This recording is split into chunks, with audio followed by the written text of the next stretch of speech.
Here's chapter 13, Escape from Mr. Lemoncello's library. What happened next was extremely cool. A holographic image of a second librarian appeared beside Dr. Zinchenko at the center desk. She looked a little like Princess Leia being beamed out of R2-D2 in Star Wars, except she had an old-fashioned bubble top hairdo, cat's eyeglasses, and a tweed jacket with patches on the elbows.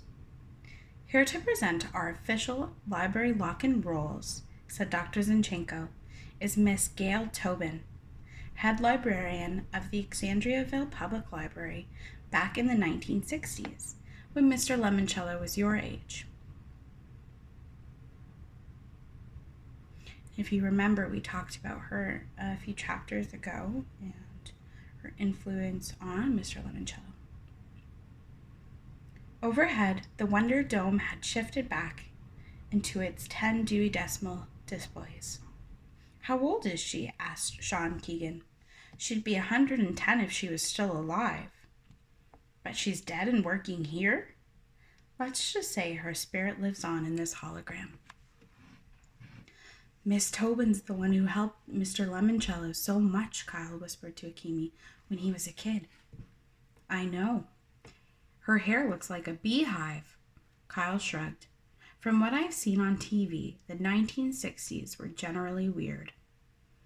Welcome, children, to the Library of the Future, said the flickering projection. Dr. Zinchenko will now pass out Lemoncello Library floor plans, your map and guide to all that this extraordinary building has to offer. Your new library cards will grant you access to all rooms except the Master Control Center, the red door you passed on your way in, and of course, Mr. Lemoncello's private suite on the 3rd floor. Charles Chiltington dangled his golden key in front of his face. I believe you need this to enter that. Miss Tobin ignored him. She was a hologram. That made it easier. Security personnel are on duty 24 hours a day, she continued. During your stay, all of your actions will be recorded by video cameras. As outlined in the contract agreement you and your parents signed earlier. The consent agreement you and your parents signed earlier. Are you going to be on a reality TV show? Asked Haley, smiling up at a tiny camera with a blinking red light. It's a distinct possibility, said Dr. Zinchenko. I like television, said the ghostly image of Miss Tobin. Rowan and Martin's Laugh-In is my favorite program. Returning to the rules. The use of personal electronic devices is strictly prohibited at all times during the lock-in. No phones. The security guard Clarence and a guy who looked like his identical twin brother entered the rotunda, each of them carrying an aluminum attaché case. Kindly deposit all cell phones, iPods, and iPads in the receptacles provided by our security guards, Clarence and Clement. Your devices will be safely stored for the duration of your stay and will be returned to you at the conclusion of our activities. Also, you may use the desktop pad computers in this room to comb through our card catalog and conduct internet research.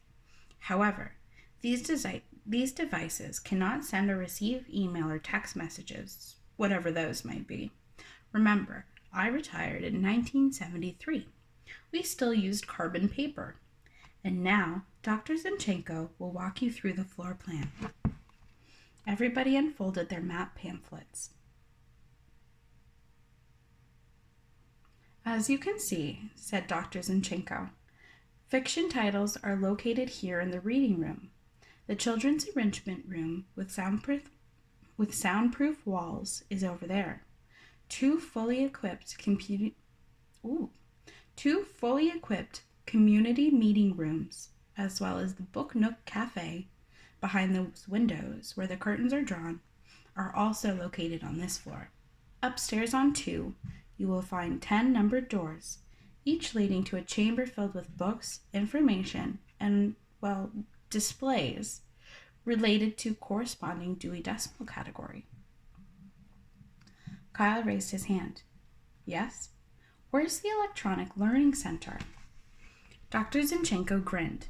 Upstairs on the 3rd floor, where you will also find the boardroom, the art and artifacts room, the IMAX theater, the Lemoncello Abelia room.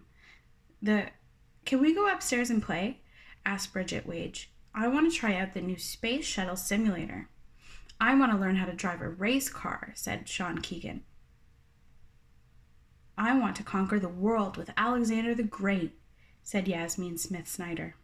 Apparently, everyone was doing what Kyle had already done, checking out the available educational gameware listed on the back of the floor plan.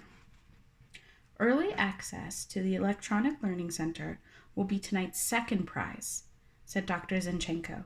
To win it, you must use the library's resources to find dessert, which we have hidden somewhere in the building.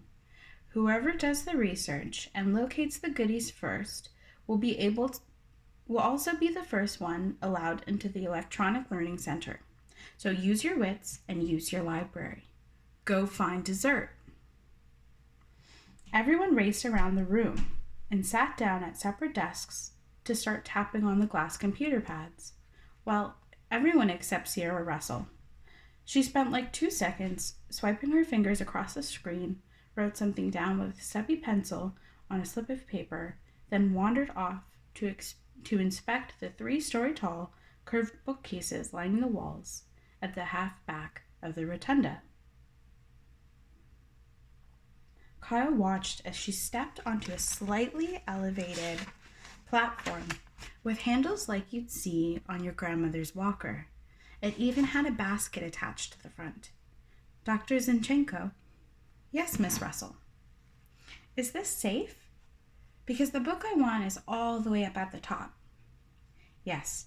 Just make sure that your feet are securely locked in. Sierra wiggled her leg. Kyle heard a metallic snap. It's like a ski boot, said Sierra. That's right. Now use the keypad to tell the hover ladder the call number for the book you are interested in, and hang on tight. Sierra consulted the slip of paper and tapped some keys. The bottom of the platform you are standing on is a magnet, said Dr. Zinchenko. There are ribbons of electromagnetic material in the lining of the bookcases. The strength of those magnets will be modulated by our maglev computer based on the call number you input. 2 seconds later, Sierra Russell was floating in the air, drifting up and to the left. It was absolutely awesome. The hover ladder must use advanced magnetic levitation technology, said Miguel, seated at the desk next to Kyle's right. Just like the maglev bullet trains in Japan. Cool, mumbled Kyle. And for the first time in his life, Kyle Keeley wanted to check out a library book more than anything in the world. And that's the end of chapter 13. I wonder where the dessert could be. We'll find out soon. Stay tuned.